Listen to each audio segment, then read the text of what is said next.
Hey everyone, welcome back to Epicenter Garage. Today, we've got a lot on our plate today. So, as usual, we got a bunch of parts in. Truck arrived not too long ago, and I got some stuff unboxed. So I'm gonna go over real quick kind of these parts and then what we're going to tackle today, because it's a lot.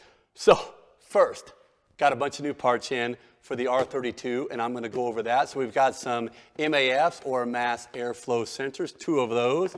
Got fuel pump for the R32, fuel filter for the R32. We got plugs for, actually I have another group of these plugs over there. I didn't put all of them over here, but plugs for the 74 RSR. And then things we've got to do here. We've got to order a new logbook, which I'm going to get into the logbook here in just a little bit, and why logbooks are important, especially on only on race cars, I guess you should say. And we got in gasket material, so all different kinds of material. As you guys know, in the previous episode, or one of the episodes ahead of time, or before, that we're redoing the carbs on the 917, and so the gaskets that came with the kit were, and I'll get into that when we're further along in that process. And then I got in a variety of vehicle maintenance books. I've got this one. This one's actually really nice. It kind of has a rubber cover on it. This one here, and this one actually feels nice too. And then that one here. And why did I get vehicle maintenance books? Well, I keep books. I don't want to say books. I keep sheets on every car that I have. And they get packed into the glove boxes if the car has a glove box. I have a lot of cars that don't actually have glove boxes, and I usually keep them in a little, kind of not necessarily a folder, but usually under a seat or something like that. And it's a mess. So I'm like, you know what? I need to be more professional about when I do oil changes, when I do anything on cars, swap tires. So I'm like, you know what? I'm going to get in some 3 different vehicle maintenance books and see which one I like the best. So I got these off of Amazon, and even though this one, well, I'll go into this later, but I'm kind of digging this one right here. So I'm kind of excited. I've got to get like 70 of these books in. I think this is only like $3.99, so pretty cheap. And it'll cost a little bit to get that many of them in. But I'm really excited to like go through all my cars. I'm not going to bring you guys along that process because talk about boring. Oh my gosh, put you guys to sleep. But I'm really excited about maintenance logbooks. So, oh my gosh, where do we begin? Okay, so today, went over some of the parts. We're going to go over these, why I got these in for the R32, and you guys will know here pretty soon. But we've got to get the 74 Canon RSR over to the lift because we're getting ready. I've got 30 days, oh my gosh, less than 30 days to get that car ready for Road America. Normally, I take 2 cars up to Vintage Race at Road America at the Brian Redmond International Challenge. And I'm going to talk about the racetrack at Road America. Well, I'm going to take you on a little lap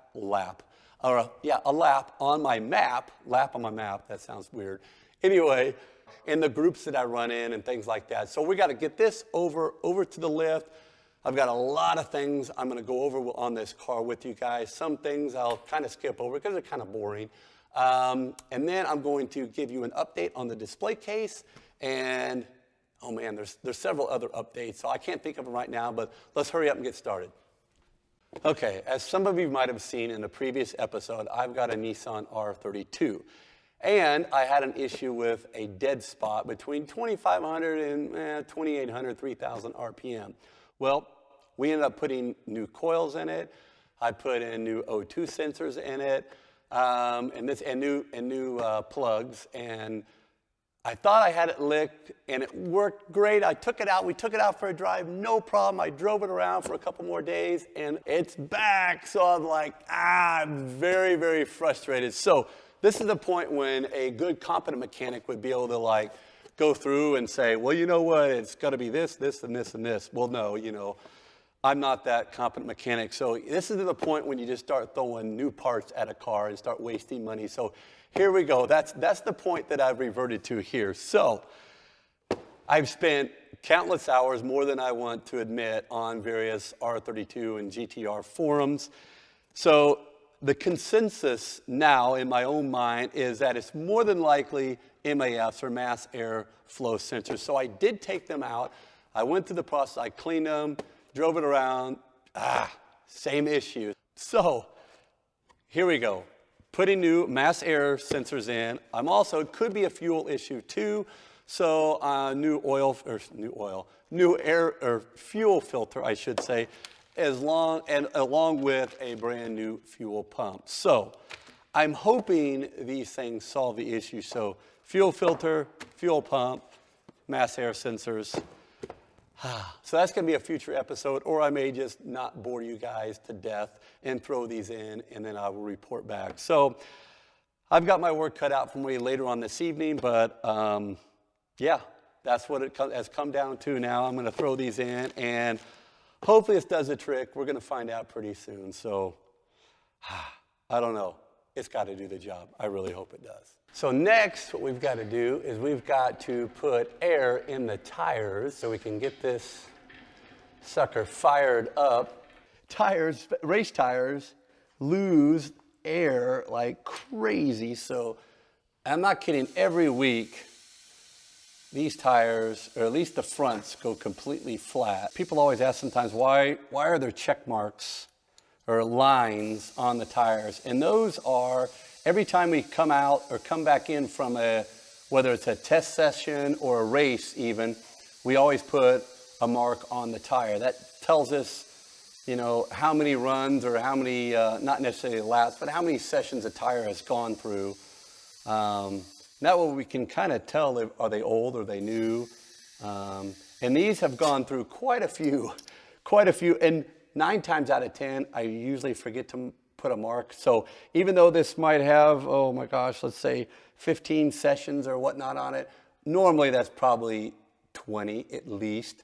Because like I said, I usually don't, I usually forget to do that, which is not good. And so obviously we have LF for left fronts, because on a race car you want to make sure that you know what tire started on what side, not that you're swapping around. Sometimes you'll swap from corner to corner. Obviously on the rear, you can't put the rears on the front of this car, but sometimes you'll swap around, depending on if it's a track day or if it's a legitimate full-on race. But 9 times out of 10, most of the time, you'll keep the same tires at the same corner until they're shot or completely gone. So as you can see here, these are pretty old Hoosiers. I think these are Hoosiers. These are pretty old tires, so that's one of the things that's on my list for this car. My list is getting longer.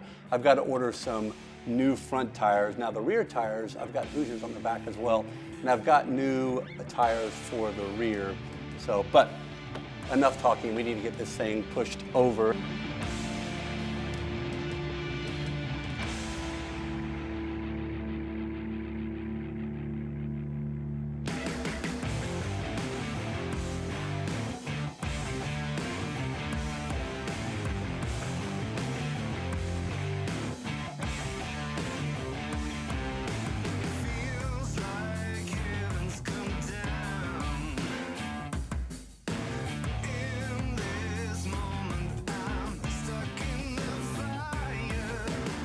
Now some cars that I have, like this RSR, you literally have to jack the back of the car up in order to get it on the lift. So you have to lift the car before you put it on the lift.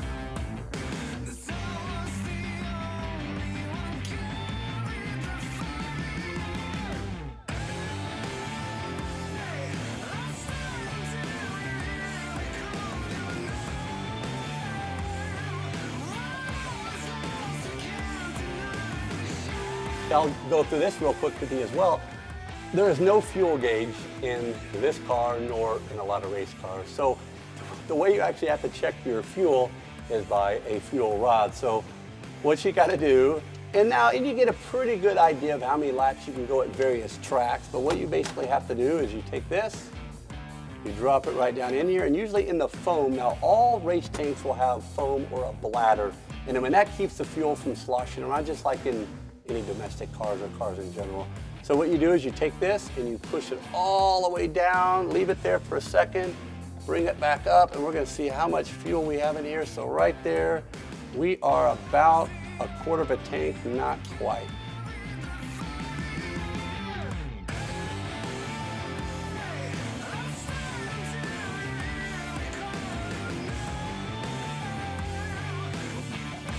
Like I said, we have to get this thing ready. Road America is coming up.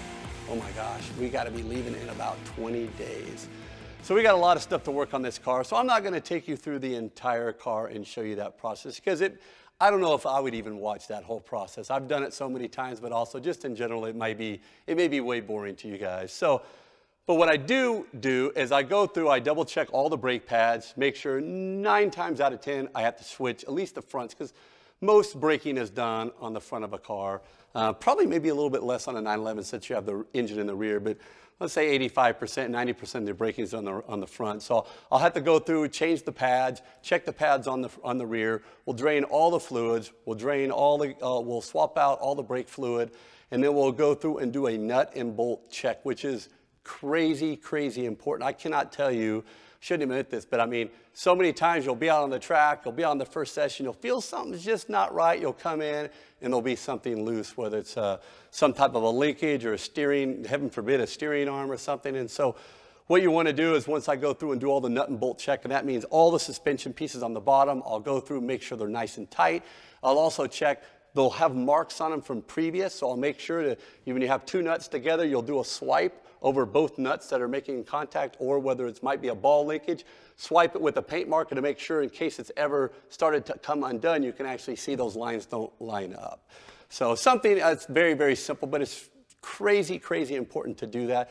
Also in this car, what we'll do is we'll go through, check the carbs, make sure, we'll clean the carbs out. I'll pull out the jets, make sure they're not clogged, because a lot of times they are clogged. Even though we run dual fuel filters in these things, you're getting race fuel from the track a lot of times, or you've got race fuel sitting in the containers for an extended period of time, and there's always that chance, or it always happens to me, there's, a jet gets a little bit clogged or something. So we'll go through and make sure all the jets aren't clogged, run a little wire through all of those, blow them out.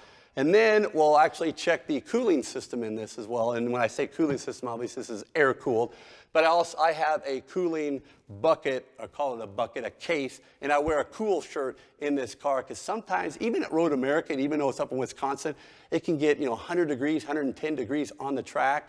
And it always happens at vintage races. Somebody goes off the track, and I've done that, so I'm a part of that group. Somebody, like myself, goes off the track, they black flag it, or they red flag it for whatever reason. You're sitting there on the track, and it is baking hot. So, I always end up wearing a cool shirt, put ice water in there, and that way you don't literally fry on the side of the track. So when it comes to vintage racing, this is a car that I drive probably 3 events a year. I at least try to. This year, I think I'm only going to get 1 in at Road America. So this car does sit, even though this car does run an engine that I can run 91 octane. I do drive this car on the street. I just don't that often. So I really do need to go through this car, because you don't want to drive 800 and, oh my gosh, almost 1,000 miles up to Road America. Be ready, and then something's wrong with your car. So I like to spend a lot of time going through the car to make sure when I get up there, I will not have any issues at all during the weekend, at least mechanical issues. This year is not going to be a cheap year for me to go vintage racing, because of the 10-year, I would call it the 10-year rule. So I've had this car, I've been racing this car for 10, 11 years now, or vintage racing in general for that long, depending on what car I'm running. But this one I've had on the track for at least 10 or 11 years. And this is the year, as you can see here, every race, most races, not necessarily Road America, you get a sticker at the driver's meeting when they tell you all the do's and don'ts, and especially the things not to do. So I've had this helmet for quite some time.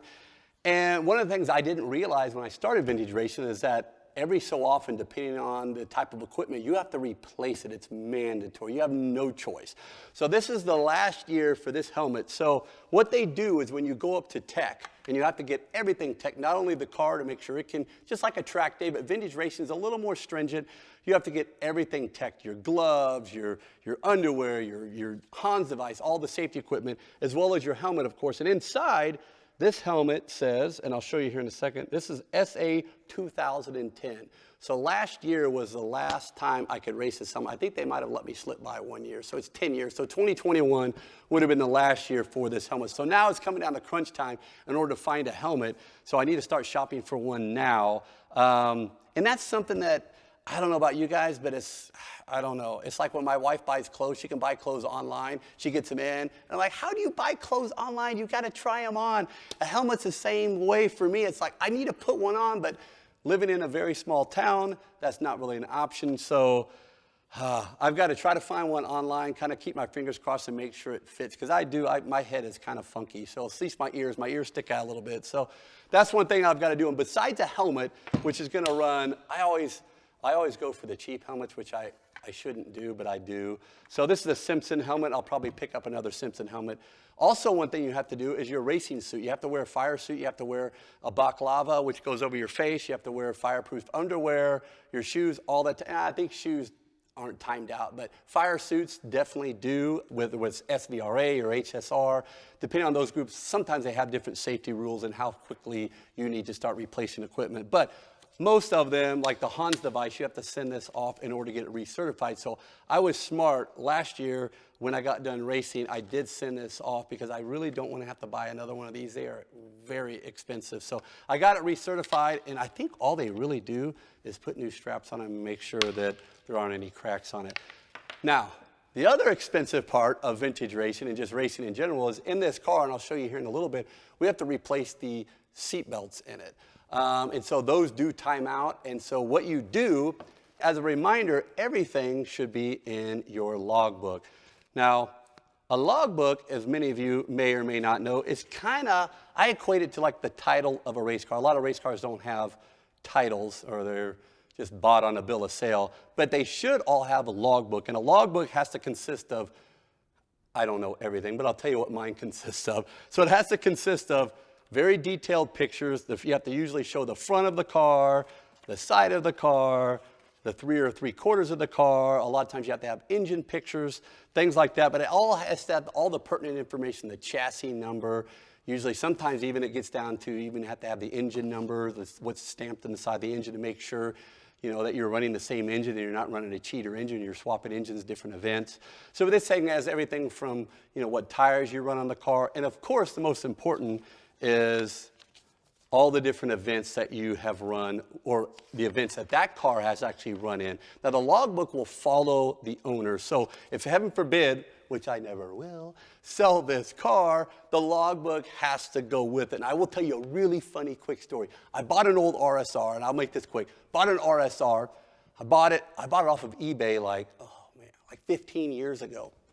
An original RSR. I got the car in and no logbooks. And a bank was actually selling this car. So it was a repossession. Somebody went bankrupt. So I didn't have the logbooks. Well, come to find out that the previous owner that went bankrupt had all the logbooks. And a logbook is really, like I said before, is like the title to the car. Well, without the logbooks, when it comes to entering events, things like that, you're kind of out of luck. And so, because you have to prove that this car has passed through previous techs, has been in races, is eligible for specific events like Monterey. They don't let just any cars get into Monterey historic races. You have to prove and you have to show them all the pertinent races that the car has entered. And so the logbooks are crazy important and worth a lot of money. And so I didn't have the logbooks for this car, the previous RSR I had, the original RSR. And so I came back to the bank and said, listen, I don't have the logbooks. It says, well, I'm sorry, we can't do anything about that. I said, well, the logbooks are pretty much like the title. Well, I contacted the previous owner, and the previous owner wanted $12,000 for the logbook. So he was kind of holding the logbooks hostage. Well, I contacted the bank and said, listen, talk to the lady. She was very, very nice. I said, listen, the logbooks are pretty much like the title to the car. Lo and behold, they made a few phone calls. In 2 days later via FedEx, guess what arrived? Without me dishing out any money at all. I think the bank had quite a bit of pull, but a stack of logbooks this thick showed up via FedEx. So needless to say, I was extremely happy and didn't have to spend $12,000. But that's just a lesson learned. So if you do ever find or buy a race car, make sure you get all the logbooks, especially if it's a historical car.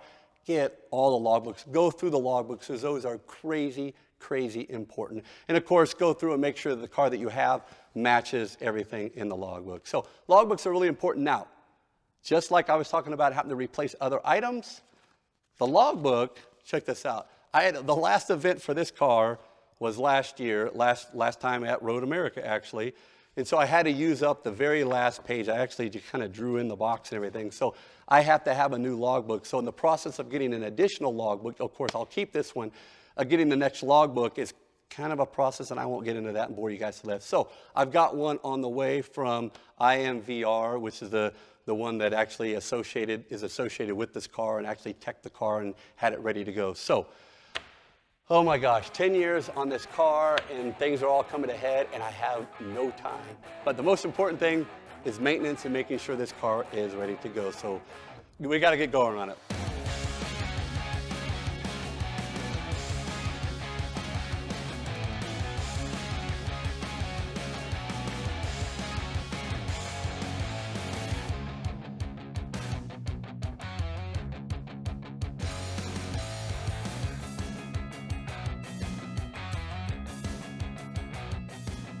Now we have the car up on the lift, and now it's time to start going through and doing the nut and bolt check. Now I'm gonna go through this like crazy fast to keep you guys from getting too bored, but I think it's kind of important. A lot of times, you know, when I started vintage racing, I didn't really know about this or how important it is, but it is like crazy important. So as you can see here, every part or every area that literally has a bolt gets marked with a paint marker. Like this is like a tester's yellow paint marker. You use white, yellow, any color you really want, but yellow stands out pretty good. So you can see right here, this one's marked, boom. And once again, if this bolt were to rotate out, you know, the chances of it coming all the way back on and settling on that are pretty rare. I'm sure that could happen. I didn't really think about that. But anyway, more than likely it would move, and so you can quickly tell if something has moved. So when you come around here, all of even our shocks, want to make sure here that the marks have not moved, and I actually have a wrench right here. Even though these have not moved, a lot of times I will put, and granted this is not, boom, I just want to double check.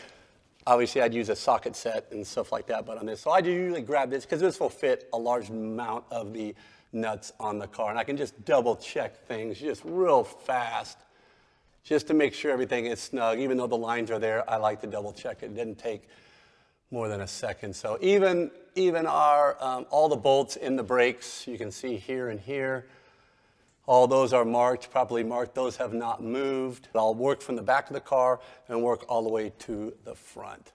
So you can see up here, I don't know if you can get up here, this is our oil filter here. And on the bottom, I always mark the date and the amount of hours the engine has on it. It's all about time, you know, the engine time. And so this engine so far at this oil change, it had 81.3 hours on it. So for a race engine, that would be on a race engine 911, that'd be quite a few hours, but I run fairly low compression. I can run pump gas on this engine. So, you know, we're gonna get hopefully well over 100 hours on this engine. And you know, this 911 engine, most of them, a lot of times you'll be shifting these things at 8,500, 8,000, 8,500. Some of them, I think, will even run up to 9. But on this one, most of the horsepower on this one, this is a 3.6 liter.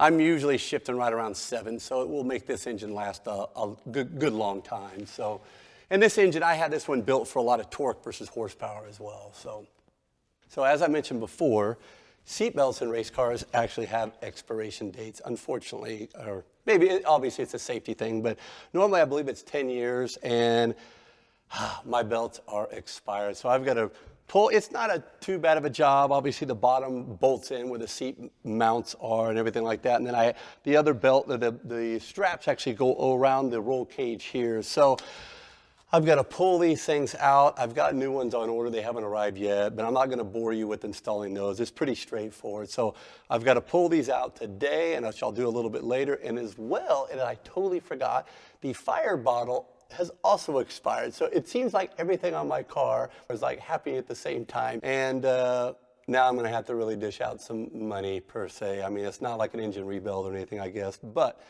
so seatbelts aren't too bad, a couple $100. Fire bottle, yeah, I have to take that out, go get it recharged. Not too many places will recharge those. So I'm in a small town, so I'll probably have to head up the road a little ways and get that taken out and recharged. But that shouldn't be too bad. So that is what we've got to do. We did get all the fluids changed, brakes are bled, so I'm going to pull this thing out and fire it up and let it get warmed up a little bit.